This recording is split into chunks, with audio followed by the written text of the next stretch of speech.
Welcome back, guys, to Wrong Turn Horror. In this episode, I'm sharing 9 terrifying true Christmas night intruder horror stories. Before we begin, make sure to subscribe to the channel and hit the bell icon so YouTube shows you stories like this next time. Also, let us know from where you are watching and what time it is there.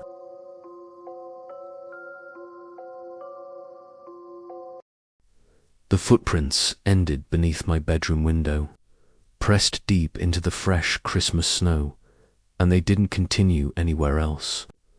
They didn't turn back toward the forest. They didn't circle the cabin.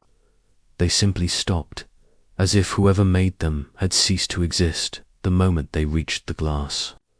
I stood frozen inside, staring at them through the thin curtain, my breath fogging the window, knowing with absolute certainty that I wasn't alone anymore.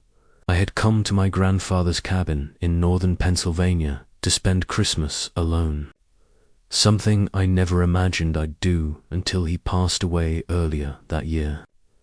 The cabin sat on the edge of Blackwood Forest, miles from the nearest town, accessible only by a narrow dirt road that disappeared completely when it snowed. Christmas Eve arrived, wrapped in a steady snowfall, thick flakes piling up so fast they erased the road by nightfall. Inside, the cabin was dim and quiet, warmed by a crackling fireplace and a short string of old Christmas lights I'd hung along the window for comfort. Outside, the world felt sealed off, buried under snow and silence. The first strange thing happened just before 11. I was sitting on the couch, listening to a local radio station fade in and out through static, when the porch light suddenly shut off, not flickered shut off completely.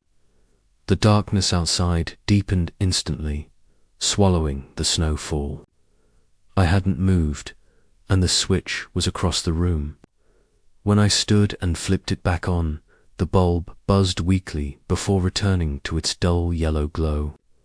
That's when I heard footsteps crunching through snow, slow and deliberate. Approaching from the tree line, they stopped near the porch.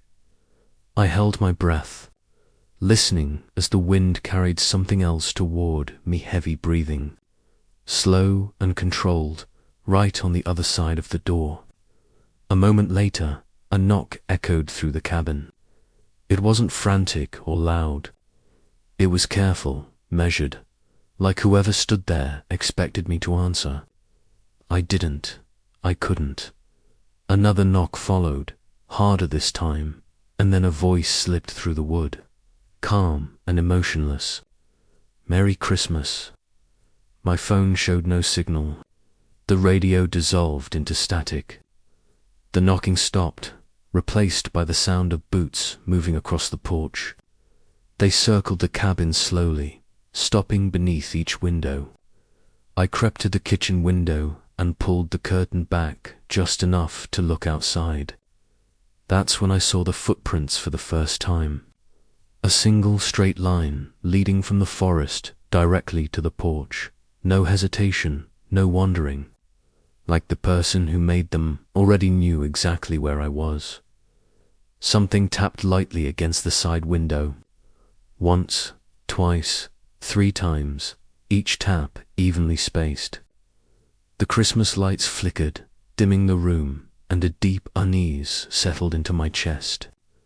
I remembered stories my grandfather used to tell after a few drinks on Christmas Eve, stories I'd laughed off as mountain superstition. He warned me never to open the door if someone knocked after midnight during a winter storm. He said sometimes the forest sent things to check if people were still home. Locals called it the cold walker-a-figure scene only during heavy snowfalls. Often around Christmas, always polite, always alone. Leaving footprints that never led away. I checked the clock on the wall. 11:59. P.M. The power went out at midnight. The cabin fell into darkness, lit only by pale moonlight reflecting off the snow. Outside, Footsteps crunched closer, stopping directly beneath my bedroom window. A shadow rose slowly into view, tall and unmistakably human. I forced myself to look, and my blood ran cold. A man stood inches from the glass, his skin pale and stretched tight over sharp features, ice clinging to his beard and lashes. His eyes were wide and unblinking, reflecting light like an animal's. He smiled, lips cracked and blue, and raised one frostbitten finger. Tap, the glass shuddered. "Let me finish," he whispered, his breath frosting the window from the outside. Behind him, I saw the footprints clearly now, pressed deep into the untouched snow, leading straight to the window. And still, there were none leading away. The glass cracked, thin white lines spreading outward, and instinct took over. I ran. I tore through the cabin, flung open the back door, and plunged barefoot into the storm. Snow burned my feet as I sprinted blindly into the woods, branches tearing at my skin, the sound of footsteps following me, never rushing, never falling behind. The forest twisted around me, trees blurring together as the storm swallowed all sense of direction. When I woke up, it was morning. Search crews found me miles from the cabin, wandering in circles, frostbitten and half-conscious. I kept asking them if they'd seen the footprints, if they'd heard the knocking. They said there were no signs of anyone else out there. When they checked the cabin, they found the front door locked, the windows intact, and no evidence of forced entry. But outside my bedroom window, pressed deep into the fresh Christmas snow, was a single set of footprints, and they stopped right at the glass.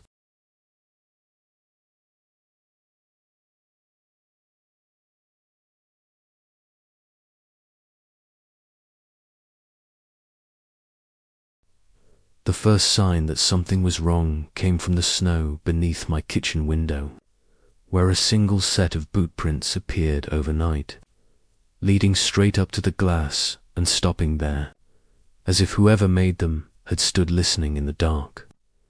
I noticed them early Christmas morning while the sky was still grey and heavy, the kind of winter dawn that makes time feel suspended. The prints were deep and clean, pressed into untouched snow, and they hadn't been there when I locked up the night before. I remember standing there with my coffee cooling in my hands, telling myself it was probably a neighbor. Even though the nearest house was almost a mile down the road, I lived alone in a rental cabin outside Frost Creek, West Virginia, a place people passed through but never stayed. The cabin sat at the end of a long, winding road, surrounded by dense forest that swallowed sound once the snow fell. Christmas decorations felt pointless out there, but I still put up a small artificial tree and a string of white lights along the windows, more to remind myself I was still connected to the world than anything else. The weather forecast promised a storm by nightfall, and the radio warned that roads would likely become impassable by evening.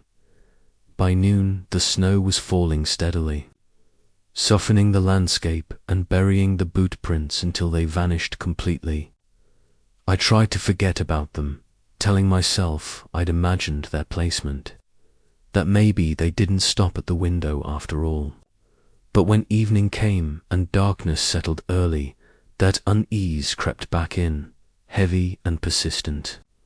I double-checked the locks, closed the curtains, and poured myself a drink, hoping routine would quiet my thoughts. It didn't. At 8:13 p.m., I heard something on the porch, not footsteps those I would have recognized, but the soft scrape of something being dragged across wood.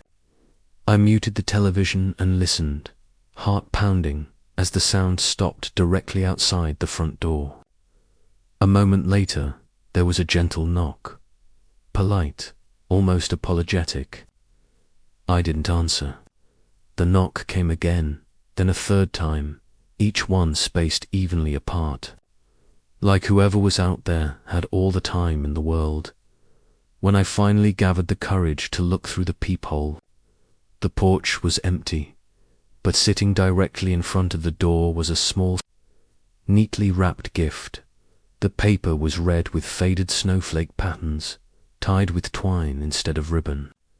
No tag, no name, just the box, sitting there patiently. I stared at it for a long time before opening the door a crack and dragging it inside with my foot. The cold rushed in, sharp and biting, and for a split second I thought I heard someone exhale just beyond the porch light. Inside the box was an old-fashioned wooden ornament carved into the shape of a bell. It was heavy, worn smooth by years of handling, and etched into the wood were words that made my stomach tighten. For being good, I didn't sleep much that night. The storm arrived after midnight, howling through the trees, rattling the cabin like it was trying to shake me loose. Somewhere around 3 a.m., I woke to the sound of movement outside, slow and deliberate. I lay still in bed, staring at the ceiling, listening as something circled the cabin. I heard boots crunch in the snow, stopping beneath each window, lingering just long enough to let me know they were there. By morning, the storm had buried everything.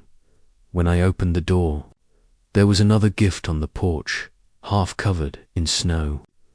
The boot prints were back too, leading from the tree line straight to the door.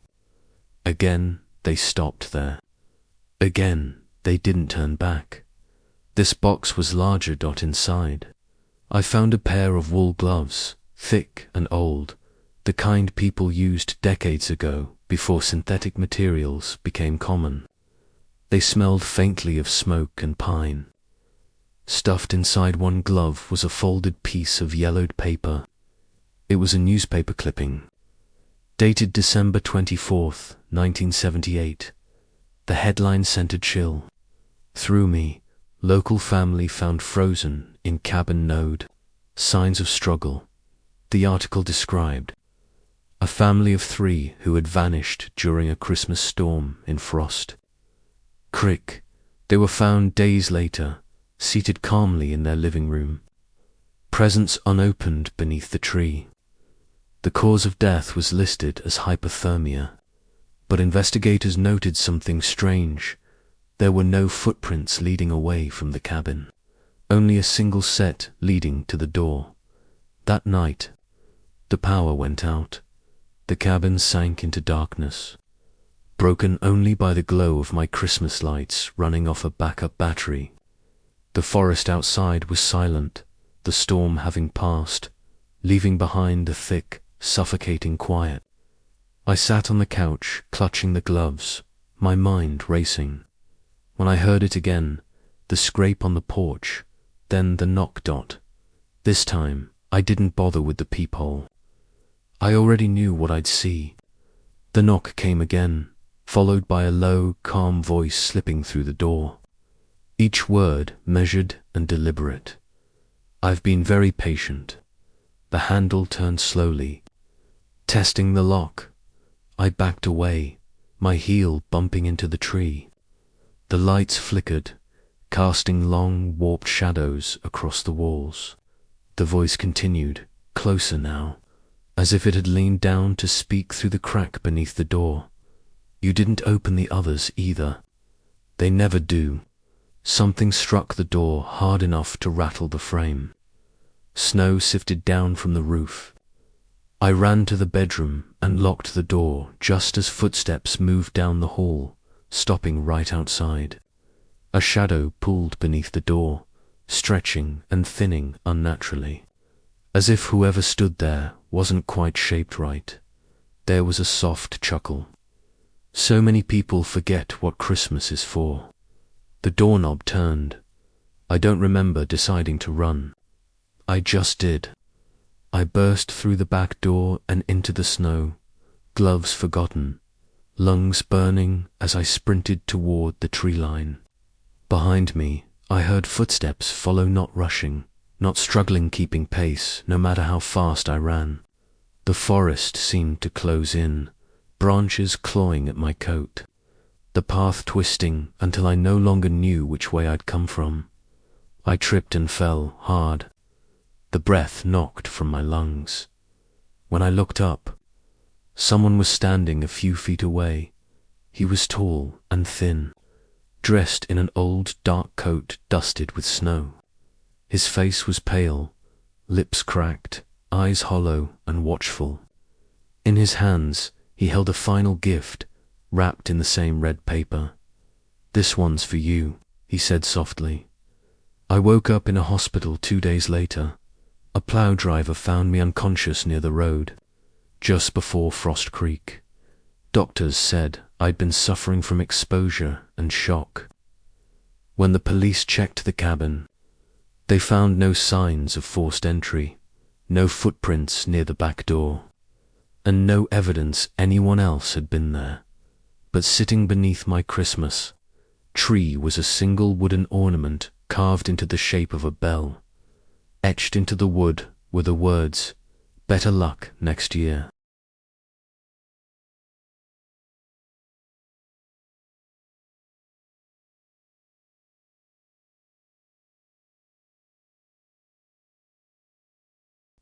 The singing started before I saw him, drifting through the snow in a thin, broken melody that didn't belong to any Christmas song I recognized.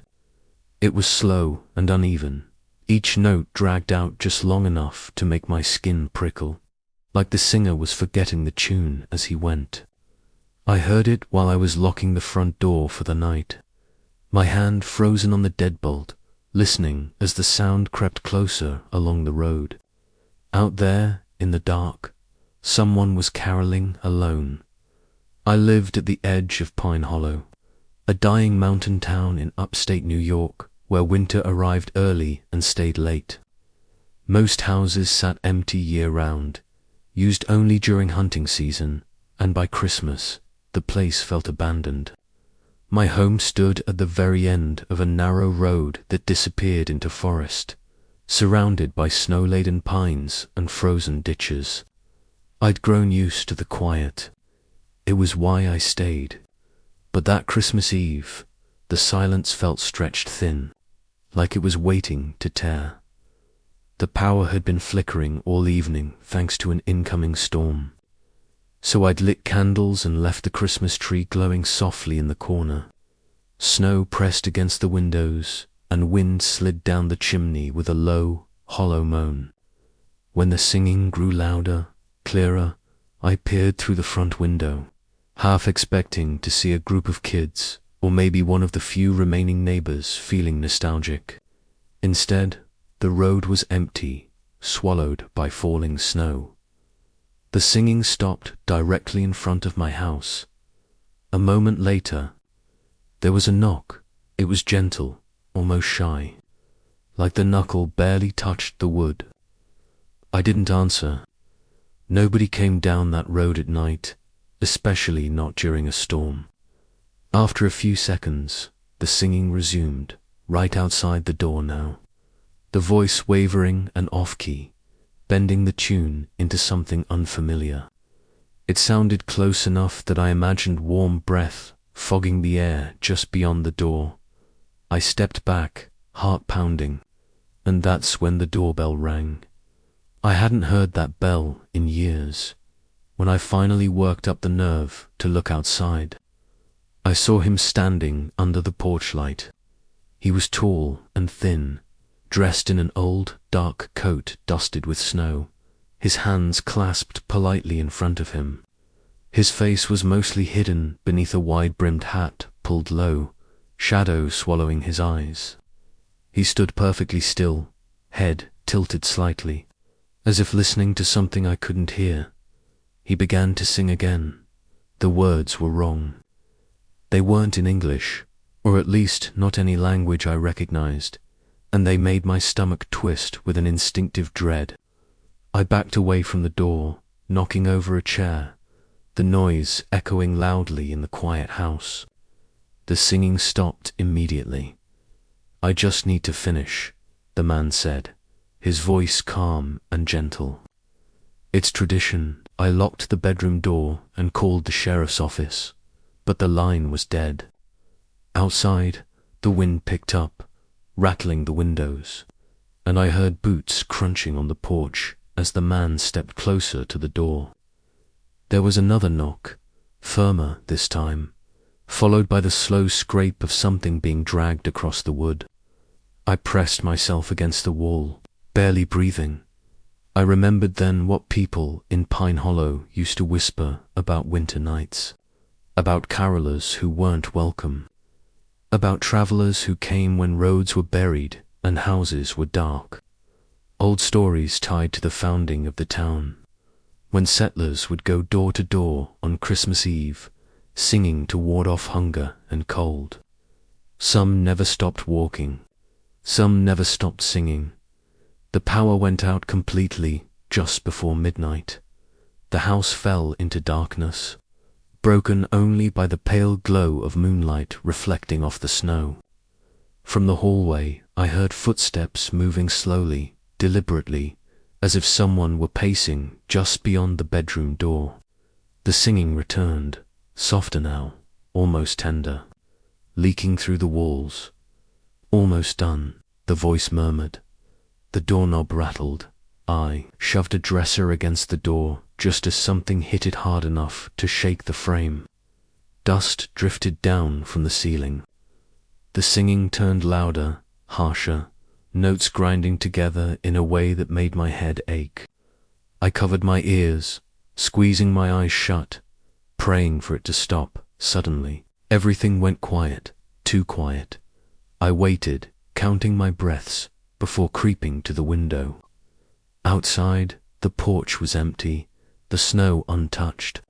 For a moment, relief washed over me. Maybe it had all been a stress-induced hallucination. Maybe the storm had driven some stranger to my door and he'd moved on. Then I noticed the footprints. A single set led from the road straight to my porch. They didn't turn back. I ran.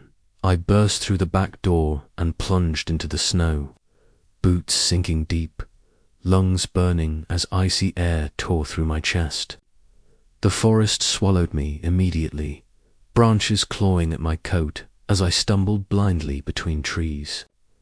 Behind me, the singing started again, drifting through the woods. Somehow, always behind me, no matter which direction I ran, the road appeared suddenly through the trees, dark and snow-choked. I slipped and fell, scrambling to my feet just as headlights cut through the storm. A truck skidded to a stop, and someone shouted, pulling me inside. I don't remember much after that, just the warmth and the sound of the engine fighting the cold.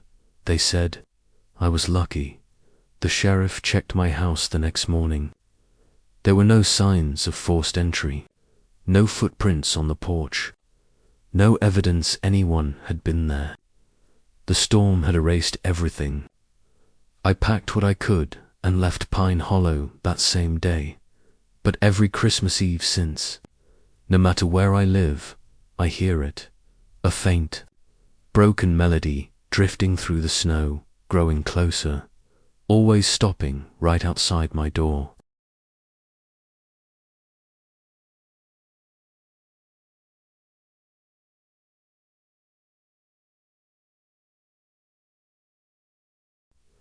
The Christmas lights across the street turned on by themselves at 2:17 a.m., blinking red, green, and white in a slow, uneven rhythm that immediately pulled me out of sleep.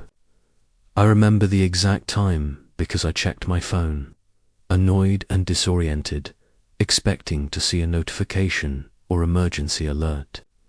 There was nothing, just silence. The kind that settles deep into a neighborhood after a heavy snowfall, when even distant highways seem to disappear.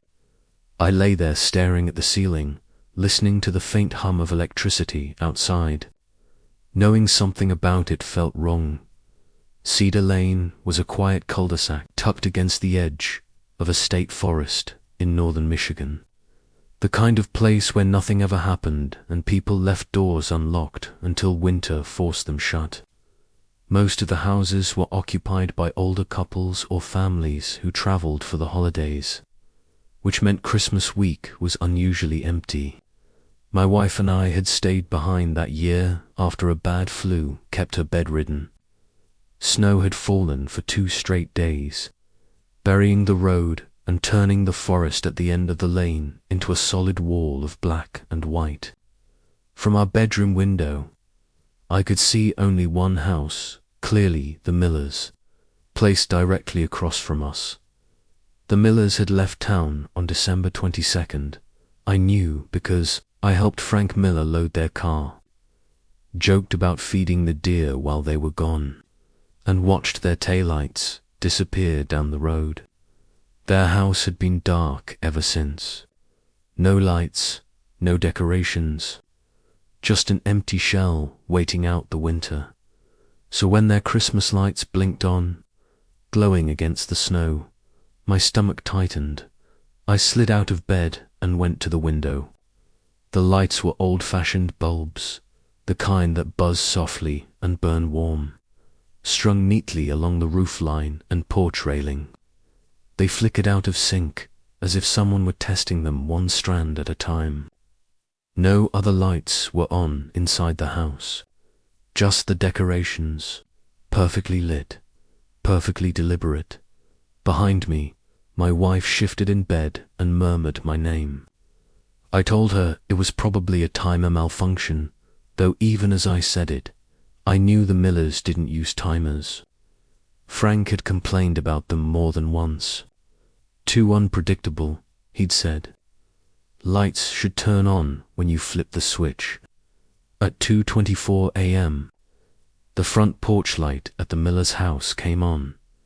That's when I saw the movement behind the glass. A shape passed slowly across the front window, tall and narrow, pausing just long enough for me to register it before slipping out of sight. I leaned closer, heart hammering, scanning the house for another sign. The shape appeared again, this time at the side window, moving with careful slowness, like someone who didn't want to be seen but also didn't mind if they were. I called the non-emergency police line. It rang twice, then cut to a recorded message, saying services were delayed due to weather conditions. Typical. At 2:31 a.m., the Miller's front door opened, cold air rushed out, carrying snowflakes into the yellow porch light. A man stepped onto the porch, pulling the door shut behind him. He wore a dark coat and no hat, his breath puffing white as he stood there, facing the street. I couldn't see his face clearly, but I knew immediately he wasn't Frank. He was taller, thinner. He didn't move like someone who belonged there. He lifted his head slowly and looked directly at my window. I ducked back instinctively, heart racing, then forced myself to look again. He hadn't moved. He was still staring straight at our house, completely still, as if waiting for something.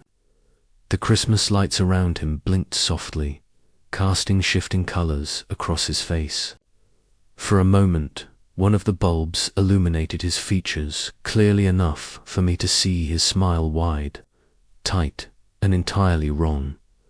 The man raised one hand and waved, not a greeting, not friendly, testing. I woke my wife and told her to stay in the bedroom, then grabbed the flashlight and crept downstairs. Every sound in the house felt amplified, the creak of the stairs, the hum of the heater, my own breathing.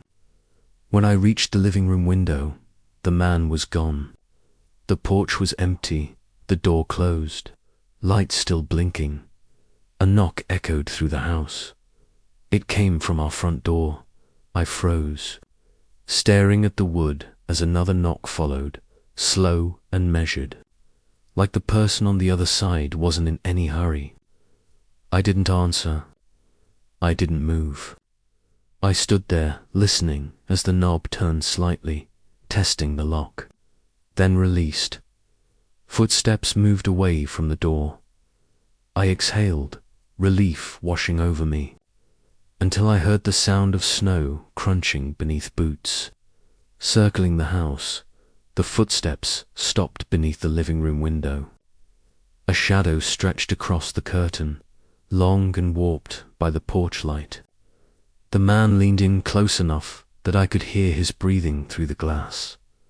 "Merry Christmas," he said softly. I backed away, every instinct screaming at me to run, but there was nowhere to go. The forest loomed behind the house, dark and deep, and the road was buried under snow. The footsteps moved again, slow and deliberate, heading toward the back door. I heard the handle rattle once, twice, then stop, silence. Minutes passed, maybe longer. My legs shook as I stood there, waiting for another sound. When none came, I risked a glance out the window, across the street. The miller's house was dark again. All the lights were off by morning. The snowstorm had eased, leaving the lane eerily pristine. I crossed the streets with a shovel, my breath fogging the air, and knocked on the miller's door. No answer. I tried the handle. Locked. Everything inside looked untouched. No footprints around the house except my own. The police arrived an hour later. They found nothing unusual, no signs of entry, no broken locks. They suggested maybe I'd dreamed it, stress amplified by the storm and lack of sleep. I wanted to believe them, until Christmas night. 1 year later, we'd moved by then to a different town, a different state. New house, new neighbors, snow falling softly outside. At 2:17 a.m., the Christmas lights across the street flicked on, blinking red, green, and white, and someone inside began to move.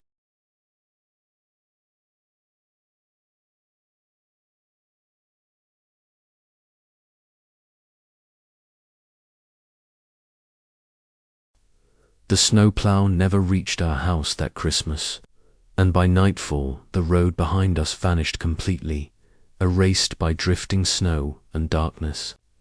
I knew we were cut off the moment the wind began howling through the trees, bending them toward the cabin like grasping fingers. The last house before the forest, that's what people called it, though hardly anyone ever came this far anymore. When the storm settled in, pressing against the walls and windows, I remember thinking how quiet everything felt, like the world had stopped breathing.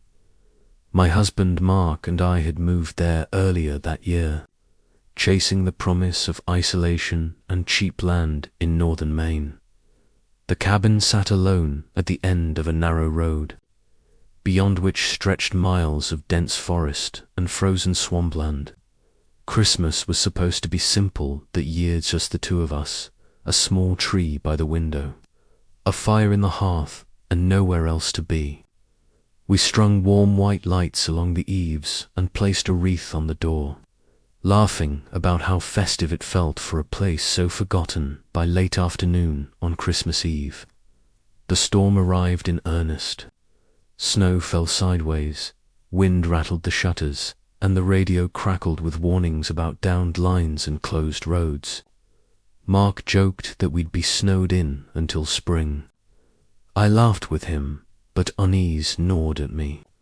The kind you feel when you realize no one could reach you if something went wrong. Just after dark, the lights flickered once and went out.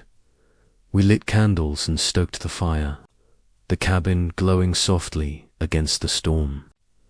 That's when I noticed the footprints outside the front window, fresh, deep impressions leading up to the porch. I stared at them for a long time, my breath catching in my throat. The storm had been heavy all afternoon. There shouldn't have been any tracks left so clear. Mark shrugged it off. Probably a hunter caught in the weather, he said. They'll move on. But the footprints didn't move. They stayed there, filling slowly with snow, as if whoever made them had stopped just beyond the door and never taken another step. An hour passed, then another. The fire popped and hissed. Wind screamed through the trees, and still the tracks remained. At 9:42 p.m. there was a knock. It wasn't loud. It wasn't frantic. It was careful, deliberate, as if the person outside knew exactly how hard to knock without sounding desperate. Mark and I exchanged a look. He stood, hesitated, then went to the door. I grabbed his arm, whispering not to open it. But he gently pulled free. "I'll just see what they want," he said. Before he could reach the door, a voice drifted through the wood. "Sorry to bother you," it said, calm and steady. "My car broke down. Just need to warm up for a minute."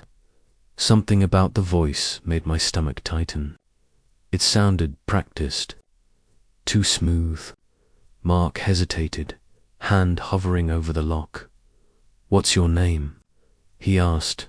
There was a pause, long enough to feel intentional. "Does it matter?" The voice replied. The handle rattled once. Mark stepped back. I turned off the living room lights, plunging the cabin into shadow except for the fire. Outside, the knocking resumed, harder now, impatience creeping into the rhythm. Snow slid off the roof in a heavy thump, making me flinch. "I know you're in there," the voice said. "I can see the lights." We stayed silent. The knocking stopped. Footsteps crunched in the snow, moving slowly across the porch, then down the steps. Relief flooded through me until I realized the footsteps weren't leaving. They were circling the house. I watched from the bedroom window as a dark shape moved along the tree line, just far enough back to blend into the forest. Occasionally, a pale face caught the light of the snow, then vanished again. The footsteps never hurried, never faltered. They moved with the patience of someone who knew time was on their side. At midnight, the generator failed. The cabin fell into darkness, the fire casting long, flickering shadows that crawled across the walls. Outside, the wind dropped suddenly, leaving an unnatural stillness behind. That's when we heard the singing, soft, low, tuneless, drifting from somewhere just beyond the trees. Mark whispered that we should run, get to the truck, try the road. I didn't argue. We bundled up quickly, grabbed the flashlight, and slipped out the back door. The cold hit like a physical blow, stealing the air from my lungs. Snow swallowed our boots as we trudged toward the truck, parked near the edge of the forest. The singing stopped the moment the door creaked open. Then the footsteps came fast, not rushing, closing. Mark shoved me into the passenger seat and fumbled with the keys. The engine coughed once, twice. The flashlight beam shook wildly as I scanned the trees. I saw him, then standing just beyond the reach of the headlights, tall, too thin. His coat hung loosely from his frame, and his face was pale and smiling, eyes reflecting light like glass. "Please," he said softly, "don't go." The engine roared to life as we spun the truck around. The headlights caught something behind him, more footprints. Dozens of them, circling the cabin, overlapping, all leading toward the house and nowhere else. The man took a step forward, raising one hand slowly, as if waving goodbye. We made it as far as the main road before the truck slid into a drift and stalled by the time help arrived the next morning. The storm had buried everything. They found the cabin empty, door hanging open, wreath torn in half on the porch. Inside, the fire had burned out, and the Christmas tree lay shattered on the floor. They never found Mark. Sometimes, late at night, when snow piles against my windows and the wind drops suddenly, I hear knocking, careful, polite, and a voice I know too well asking to come inside, saying he's cold and just needs to warm up for a minute.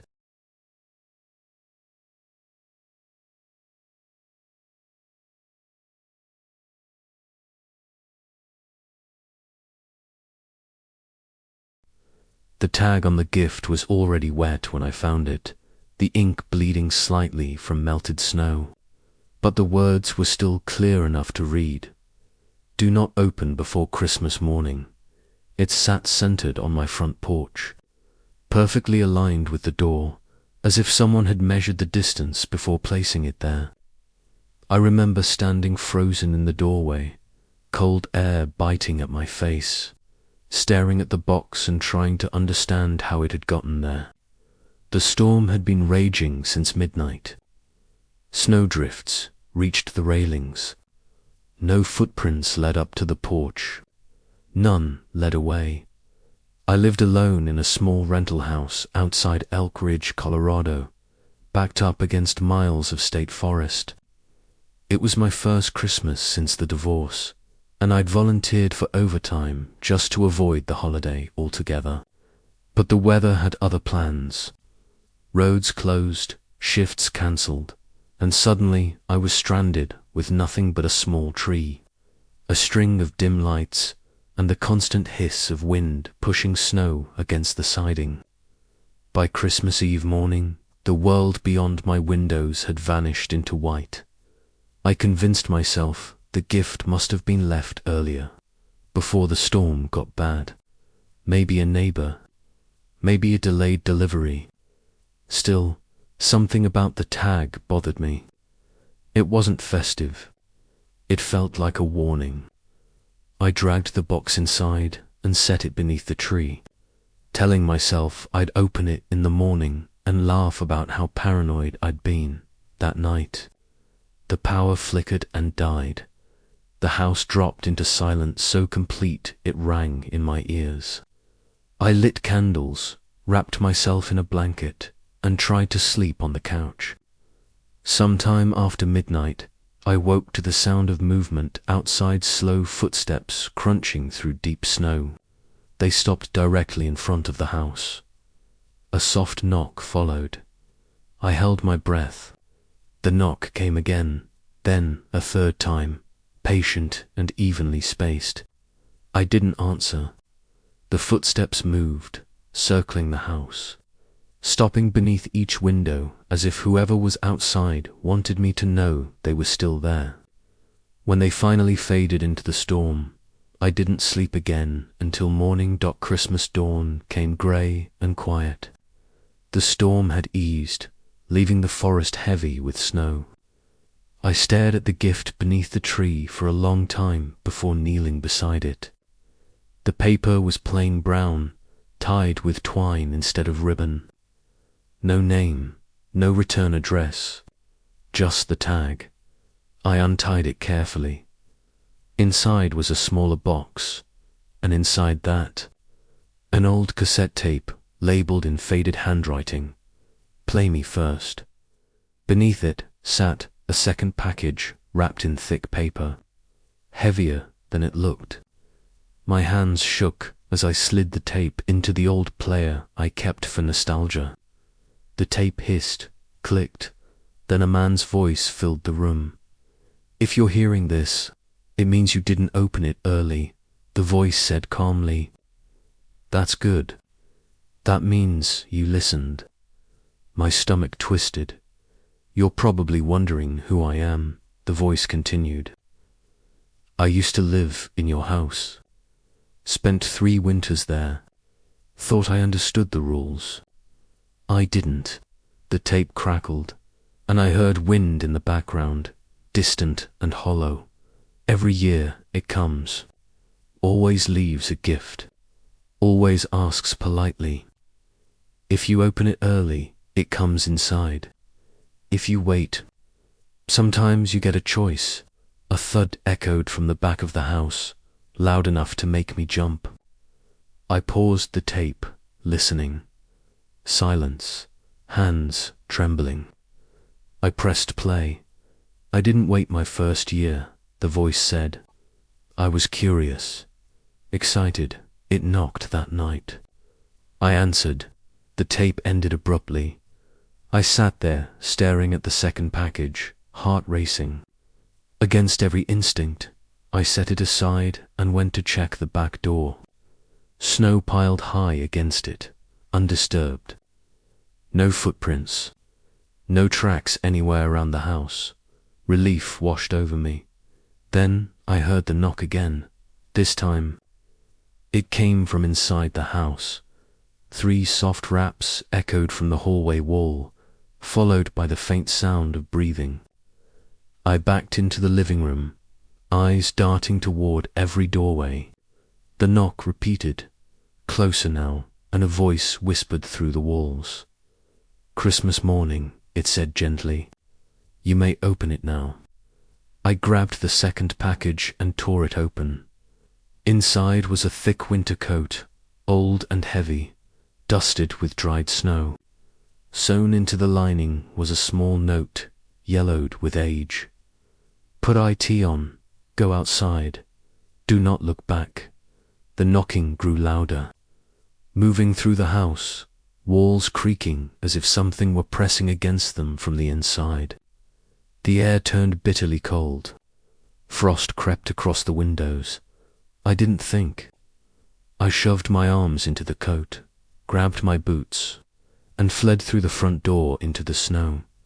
The forest waited dot behind me. The house groaned, wood splintering as something finally broke free.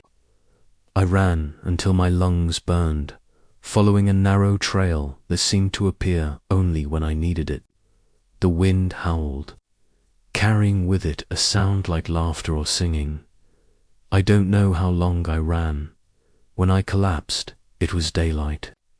A ranger found me near the highway, confused and hypothermic but alive. They said my house had burned down overnight. Electrical fire, probably. Nothing left but ash and melted snow. They asked if anyone else had been there.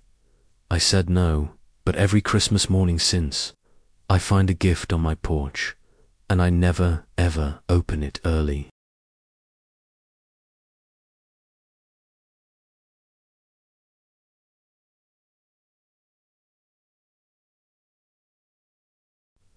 The snowman appeared overnight, standing directly across the road from my house, close enough that I could see its crooked smile through the falling snow. I noticed it just after dawn on December 23rd, when the sky was still pale and the world felt hushed beneath fresh snowfall. At first I smiled. It felt harmless, almost comforting, like a neighborly gesture in an otherwise empty stretch of road. But then I realized something that made my stomach tighten. I hadn't heard a single sound during the night. No footsteps, no laughter, and no one lived close enough to build it without me noticing. I lived alone on a rural highway in northern Wisconsin, where the forest pressed close and winter erased everything familiar. My house sat back from the road, the nearest neighbor almost a mile away, and when snow fell heavily, the place felt completely cut off from the rest of the world. Christmas that year was already heavy with loneliness. My parents had passed years earlier, and a recent breakup had left the house painfully quiet. I put up decorations out of habit, white lights along the porch, a wreath on the door butt that sheer felt thin, stretched over something cold underneath. The snowman was tall, taller than any child would build. Its body was made of 3 tightly packed spheres, smooth and dense, with coal eyes pressed deep into the snow. A long, sharp branch served as its nose instead of a carrot. Around its neck hung a red scarf, old and frayed, its ends fluttering in the breeze. I didn't recognize it, but something about it felt familiar in the worst possible way. Like seeing someone you're sure you've met before but can't place. I told myself it was probably teenagers from town, messing around. Still, I kept glancing at it throughout the morning, expecting to see it slumped over or melting slightly as the day went on. It didn't. Even as the sun rose higher, the snowman stayed perfectly intact, its shadow stretching long and thin across the road toward my house. That night, the storm came back. Snow fell thick and fast, wind screaming through the trees, rattling the windows like something trying to get in. Around 9 p.m., the power flickered, then steadied. I made dinner, turned on the TV, and tried not to think about the snowman standing out there in the dark. But when I finally looked through the front window, my breath caught in my throat. The snowman was closer, not by much, maybe a foot or two, but it had definitely moved. I stood there for a long time, heart pounding, telling myself I was imagining it, that the drifting snow was playing tricks on my eyes. Then I noticed the tracks-faint depressions in the snow leading from where it had stood before to its new position. Not footprints. Long, uneven grooves, like something heavy had been dragged forward. I didn't sleep that night. Sometime after midnight, I woke to a soft scraping sound outside, slow and rhythmic. I lay perfectly still, listening as it continued, closer now, stopping just beneath my bedroom window. My phone showed no signal. The scraping stopped, replaced by a dull thump, as if something had settled into place. When I forced myself to look, the snowman was at the edge of my yard. Its coal eyes caught the porch light, glinting faintly. The branched nose was angled upward now, pointing toward my window. Its mouth, made of small black stones, had changed. The smile was gone, rearranged into a straight, grim line. I backed away from the window, heart racing. A knock echoed through the house. It came from the front door, soft and hollow, like someone tapping with frozen knuckles. I didn't answer. The knock came again, followed by the faint sound of snow shifting on the porch. A low, wet creak followed, like packed snow compressing under weight. Then I heard breathing, slow, shallow, close. I just want to come inside. A voice whispered. It didn't sound human. The words were shaped wrong, dragged out as if spoken by something unfamiliar with language.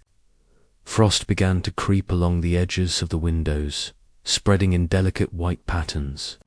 The air inside the house grew colder, my breath fogging as I backed toward the hallway. I remembered a story my grandmother used to tell me when I was a kid, something she'd sworn was true. She grew up in a logging town not far from where I lived, and she said winters there used to claim people in strange ways. Sometimes, when someone froze to death alone, the cold didn't let them go. It kept them, packed them into snow, gave them shape, and sent them back toward warmth. She called them watchers. The knock came again, harder this time.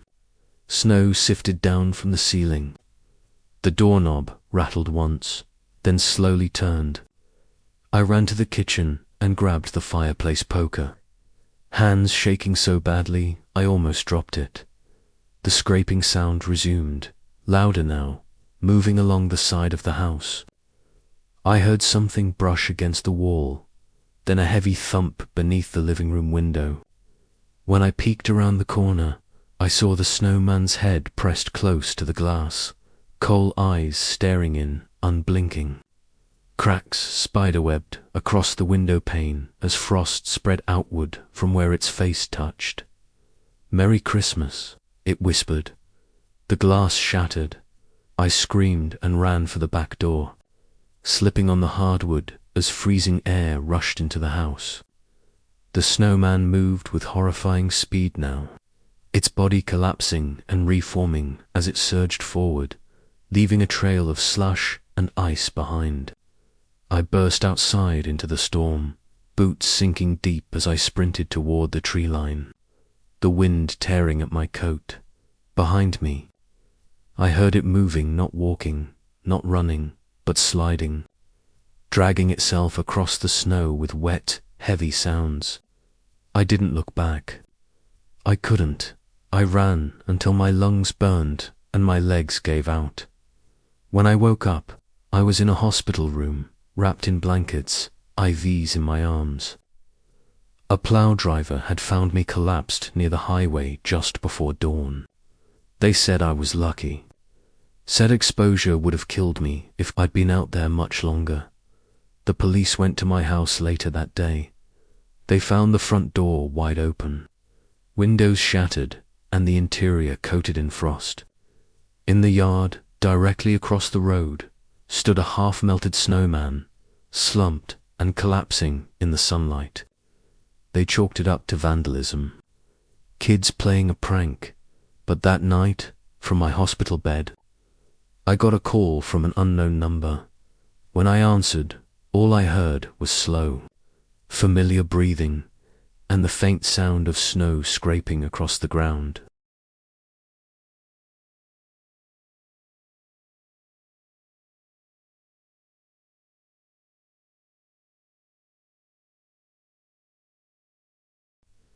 The only house on our street without Christmas decorations was the one where the lights kept turning on by themselves.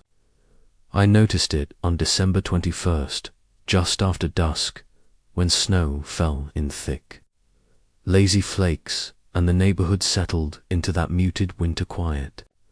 Every other house glowed with color icicles of blue and white, blinking reds, inflatable Santas sagging under snow butt number 417, sat dark and undecorated, its windows black and empty. It had been that way since the for sale sign went up in October. No one moved in. No one came to view it. It was just there, watching the rest of us celebrate. My wife Lena and I lived 2 houses down, close enough to see the front door clearly from our living room window. We'd moved to this suburban neighborhood outside Duluth, Minnesota, earlier that year, drawn by good schools and quiet streets. Winter arrived fast and unforgiving, burying the cold day sack in snow and turning the nearby woods into a dark wall beyond the last row of homes. Christmas felt safe here, predictable, or at least it did until the first night the lights came on. It happened at exactly 11:32 p.m. I was half asleep on the couch when the glow caught my eye. One by one, lights flickered on inside 417 living room first, then the hallway, then the upstairs bedroom. Warm yellow lights spilled through the windows, illuminating empty rooms. I sat up, suddenly alert, watching for movement. There was none new silhouette, no shadows, just light, steady and silent. Lena came to the window beside me, frowning. "Did someone move in?" she asked. I shook my head. There'd been no trucks, no footprints in the snow, and the for sale sign was still planted in the yard, half-buried at 11:45 p.m. The lights shut off again. We laughed it off, blamed a realtor checking the place, and went to bed. But the next night, it happened again. Same time, same sequence. Lights on, no movement. Lights off. And the night after that, by Christmas Eve, we were watching the clock without meaning to, tension building as the minute hand crept closer to 11:32 that night. Something changed. The lights came on and stayed on. Snow fell heavier, wind pushing it sideways. But the house across the street glowed steadily, every room illuminated. I pressed my forehead to the glass, scanning for any sign of life. That's when I saw it. A figure standing in the upstairs bedroom window, tall and still, facing directly toward us. The light behind it cast the shape in sharp contrast, but there were no details. Just a dark outline where a person should be.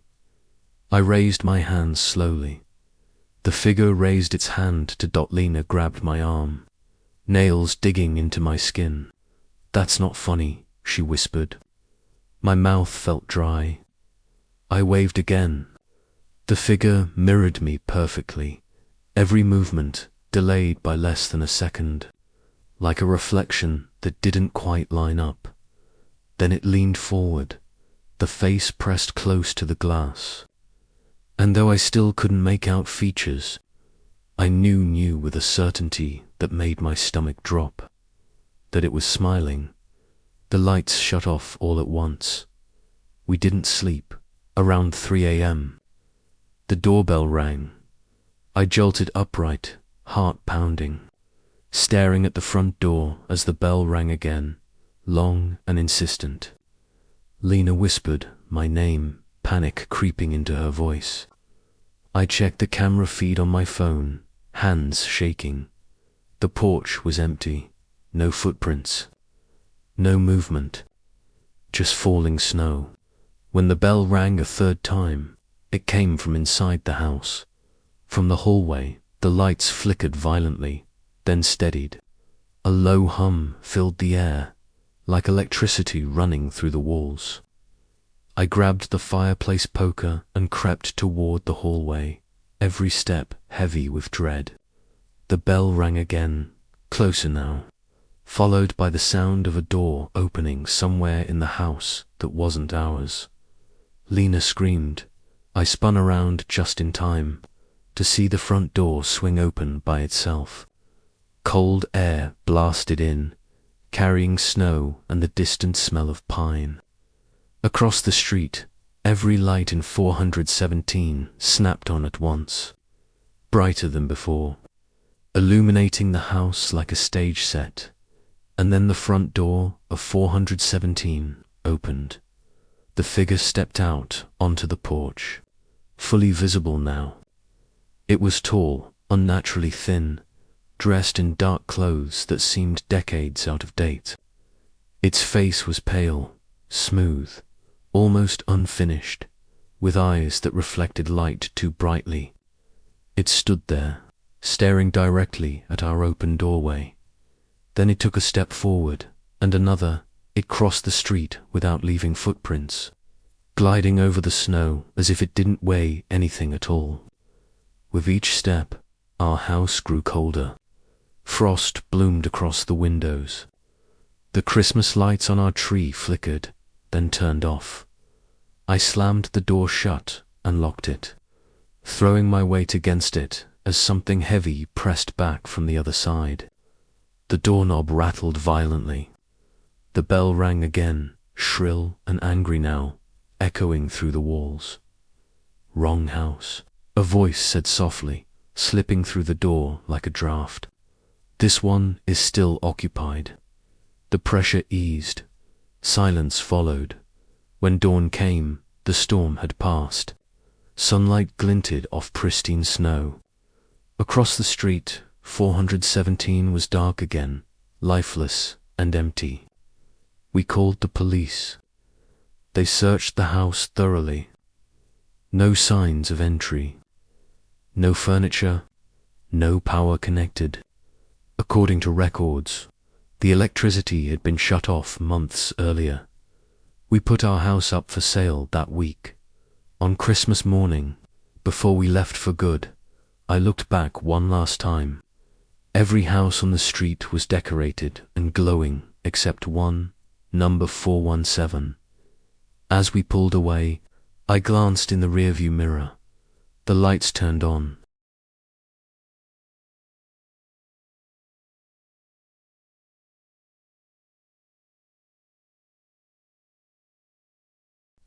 The sound that woke me wasn't the wind or the branches scraping the roof, it was the unmistakable thud of something heavy landing inside the chimney.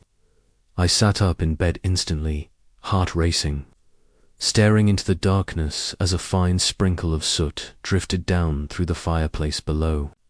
For a long moment, everything went still. Then I heard it again. A slow, deliberate scrape, like boots twisting against brick, as someone tried to turn around in a space far too small for them. I was staying in my childhood home in rural Ohio for Christmas, the first holiday since my father passed away. The house sat alone at the edge of farmland and woods, surrounded by frozen fields and long, empty roads. My mother had moved south after Dad died, unable to bear the silence, and asked me to check on the place during the holidays. I agreed, telling myself it would be good to reconnect with familiar memories. But by Christmas Eve, the house felt less like home and more like a mausoleum filled with echoes. I'd fallen asleep on the couch with the tree lights glowing softly, the fireplace cold and unused. The chimney hadn't been opened in years. That's why the noise made no sense. I crept closer, every step careful, staring up into the black mouth of the fireplace. Another shower of soot fell, followed by a low grunt, strained, irritated. Then a voice drifted down. "Hold on, almost there." It was deep and cheerful in tone, but wrong in every other way. Too slow, too deliberate. Like someone trying to sound friendly without understanding how my phone showed no service. The landline was dead. I backed away as the scraping intensified. Brick groaned. Something wedged itself tighter, then loosened suddenly with a wet, grinding sound. A red shape appeared in the darkness above the hearth. Fabric, velvet, then a boot kicked free, striking the inside of the fireplace hard enough to crack mortar. I ran for the front door. It didn't budge. The deadbolt was still locked, but the handle wouldn't turn, as if frozen in place. Behind me, something dropped into the fireplace with a heavy, meaty thud. Ash puffed outward, coating the floor. I smelled smoke and something else beneath it, old sweat. Damp wool, rot. "Merry Christmas," the voice said. Now level with the room, I turned slowly. A man was climbing out of the fireplace. He wore a Santa suit, but it was wrong in a dozen subtle ways. The red fabric was dark and stiff, crusted with soot and something that looked disturbingly like dried blood. The beard hung in clumps, grey and yellowed, barely hiding a mouth stretched into a smile that showed too many teeth. His body was massive, shoulders scraping the brick as he pulled himself free, joints popping softly as if they weren't meant to bend that way anymore. He stood, towering, brushing ash from his coat. "You left the flue open," he said mildly. "Easy mistake." I grabbed the fireplace poker and swung. It connected with his arm and sank in, not into bone, into something soft and spongy that absorbed the blow without resistance. He looked down at the poker lodged in his sleeve, then back at me, disappointment flickering across his face. "That's not very Christmas," he said. The lights went out. The tree blinked once, then died. The house plunged into darkness, lit only by moonlight through frost-coated windows. I ran down the hallway toward my old bedroom, hearing him follow, not rushing. Not stomping, just heavy, patient footsteps that never seemed far behind. "You've been good," he called out. "Mostly." I slammed the bedroom door and shoved my weight against it as something bumped into it from the other side, testing. The handle rattled once, then stopped. I held my breath, listening as his footsteps retreated down the hall. Silence, minutes passed. Then the house creaked. Floorboards groaned as something heavy climbed the stairs. I heard him stop outside the door, close enough that I could see his shadow slide beneath it. He knelt, bringing his face level with the gap, moonlight catching one eye as he peered in. "I don't like being rushed," he whispered. The door burst inward, throwing me backward onto the bed. He filled the doorway, shoulders scraping the frame, beard brushing the ceiling. He reached inside his coat and pulled out a sack huge and sagging, stitched together from mismatched fabric. "You forgot something," he said, tipping it forward.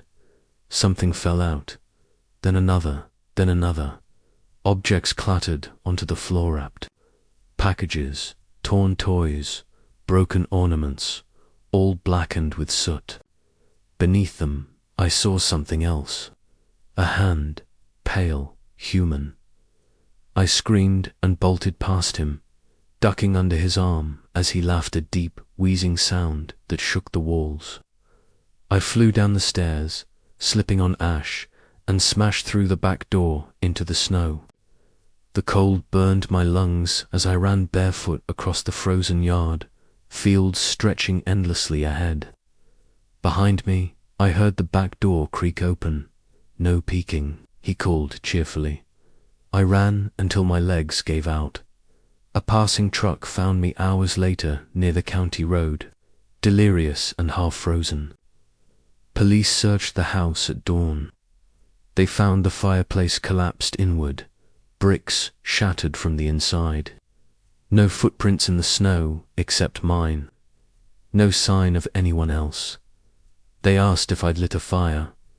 I told them no. That night, in the hospital, a nurse handed me a small gift found in my coat pocket. Red paper, black ribbon, dot the tag, read, "Next year, try the tree."